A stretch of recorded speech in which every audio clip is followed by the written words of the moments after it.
Oke, sekarang kita lanjut setelah tadi bahas tentang muatan listrik di video sebelumnya.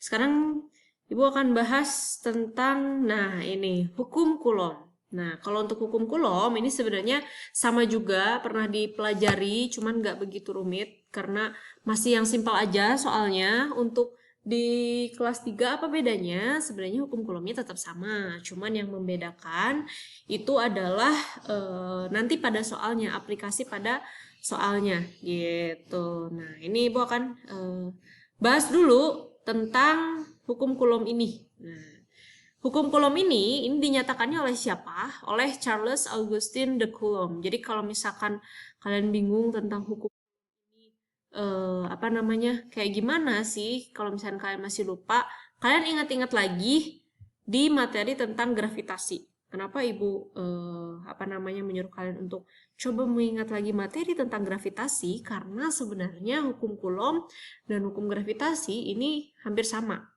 Malahan nanti di rumusnya, nanti di perumusannya ini sama persis gitu. Cuman ada beberapa besaran yang kita sesuaikan untuk di muatan listrik ini apa gitu. Nah, kenapa hampir sama? Karena kalau di gravitasi kita ngomongin tentang interaksi dua benda bermassa, ya. Jadi kalau misalkan untuk di gravitasi, oke ini geser dulu.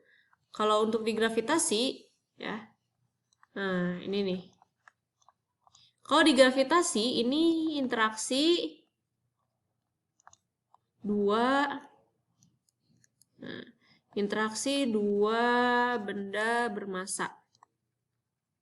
Nah, gitu. Tapi kalau di hukum Coulomb ngomonginnya bukan interaksi dua benda bermassa, dua atau lebih benda bermassa, tapi ngomongin antara dua muatan listrik gitu. Jadi kalau ini benda bermassa, kalau ini ngomonginnya dua muatan listrik. Nah, nanti rumusnya sama persis. Kalau misalkan di mana di gravitasi dulu belajar itu rumusnya kayak gini, masih inget nggak? Dulu F gravitasi itu sama dengan G M1 M2 per R kuadrat. R kuadrat ya. Bukan R2 gini nih. Nah, ini nih R kuadrat. Nah, ini di rumus gravitasi kita nemu rumus ini. Ada konstanta gravitasinya, dua interaksi benda bermassa M1 dan M2, ternyata gayanya akan berbanding terbalik kuadrat dari jaraknya. Otomatis kalau misalkan kedua benda bermassa ini dia semakin jauh jaraknya, maka gaya gravitasinya itu akan semakin kecil. Sebaliknya juga kalau jaraknya semakin dekat, maka gaya gravitasinya itu semakin kuat. Bedanya dengan hukum Coulomb, kalau di gravitasi interaksinya itu adalah saling tarik-menarik, kalau di hukum Coulomb kemungkinannya ada dua, gitu. Bisa jadi gaya tarik. Nah, ini sama ya, gaya tarik atau juga gaya tolak. Kenapa? Bergantung dari muatannya. Seperti yang tadi, ingat sifat muatan listrik. Kalau sama, maka dia akan tolak-menolak. Kalau berbeda, dia akan tarik-menarik. Rumusnya, perhatikan, sama, ada konstantanya. Ini juga ada konstantanya.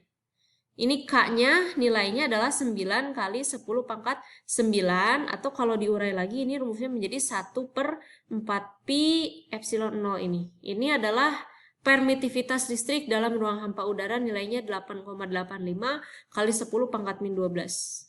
Biasanya ini dalam bentuk K saja, tapi kalau misalkan yang diketahuinya permitivitas listrik, maka harus kalian masukkan. Ini kalau dalam hampa udara. Kalau misalkan bukan di ruang hampa udara gimana? Bisa nggak? Bisa. Nanti akan Ibu jelaskan selanjutnya. Kalau misalkan dia tidak berada dalam ruang hampa udara. Kalau dalam ruang hampa udara, langsung saja masukkan K-nya, nilainya 9 kali 10 pangkat 9. Tapi biasanya di soal ini dia tidak ditulis berapa nilai K-nya. Makanya harus kalian hafalkan ya. Ingat-ingat K itu adalah 9 kali 10 pangkat 9. M-nya, kalau gravitasi interaksi dua benda bermassa, karena di hukum Coulomb interaksi dua muatan, maka ganti menjadi muatan listrik 1 dikalikan muatan listrik yang kedua. Dibagi sama jaraknya R kuadrat. Nah, ini dia. F sama dengan K Q1 Q2 per R kuadrat. Kita perhatikan nih di gambar ya. Nah ini hapus dulu biar nggak bingung. Oke. Karena ini sudah ya di kelas 10. Ada dua buah muatan Q1 Q2. Ini yang gambar atas dulu ya, kita perhatikan. Ini Q1-nya positif, ini Q2-nya juga positif. Ingat, kalau muatannya sama maka dia saling tolak menolak, maka dia kecenderungannya adalah saling tolak menolak.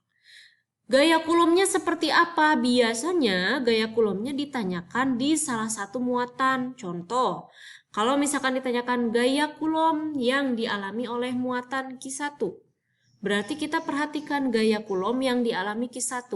Karena si Q1 ini dekat dengan Q2, maka dia akan mengalami gaya Coulomb akibat dari dekat dengan Q2 pada jarak R. Karena muatannya sama, maka gaya Coulomb yang ada di Q1, dia akan cenderung menjauhi Q2. Kenapa? Karena muatannya sama. Maka kalau kita tulis ini adalah F12.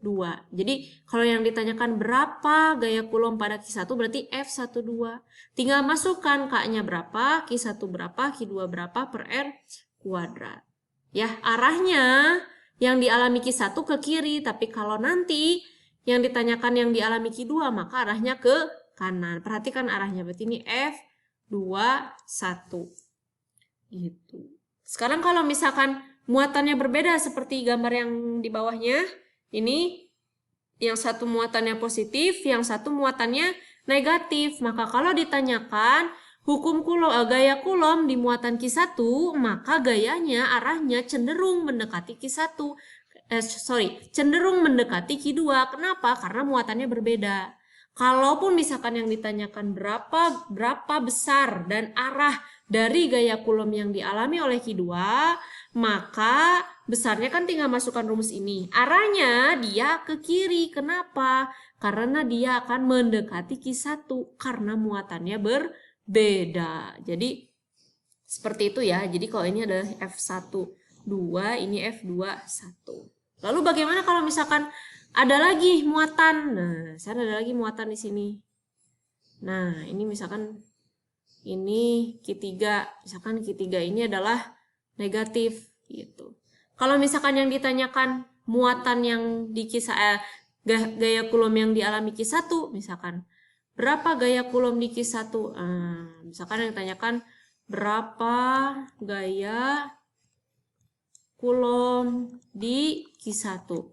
Q1 karena dekat dengan Q2 dan Q3, otomatis dia akan mengalami dua gaya Coulomb.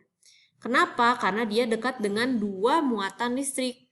Yang pertama, yang tadi sudah dibahas, karena Q1 dekat dengan Q2, maka dia mengalami gaya Coulomb akibat dekat dengan Q2, karena berlawanan tandanya atau muatannya, maka dia akan cenderung mendekati Q2. Q1 karena dia dekat dengan Q3 dan muatannya berbeda, maka arahnya juga akan mendekati Q3.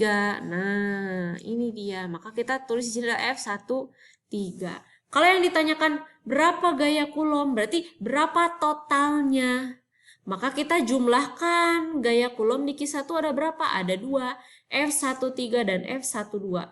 Penjumlahannya bagaimana? Nah, ingat kembali tentang vektor nih ya. Vektor, ingat kembali. Penjumlahannya harus dengan cara vektor. Oh iya Bu, kalau berlawanan arah dikurang. Betul sekali. Silahkan nanti tinggal dikurang. Mana yang positif, mana yang negatif, bebas. Bu, yang kiri mau negatif, boleh.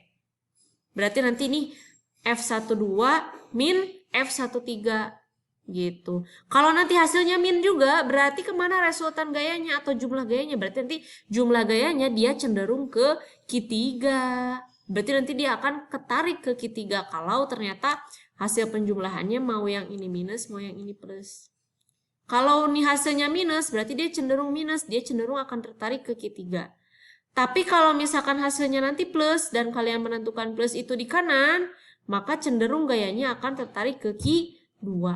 Bu, kalau misalkan kebalikannya boleh tidak? Boleh. Mau tanda plus minus yang mana saja itu boleh. Yang jelas nanti hasilnya dia akan mendekati Q2 atau mendekati Q3 nanti hasil akhirnya. Begitu ya. Ini sekilas tentang hukum Coulomb. Nanti selanjutnya kita akan mencoba beberapa soal. Nanti akan Ibu berikan clue cara mengerjakan soalnya seperti apa, supaya nanti kalian ketika bertemu dengan soal tipe tersebut kalian bisa mengerjakannya. Oke?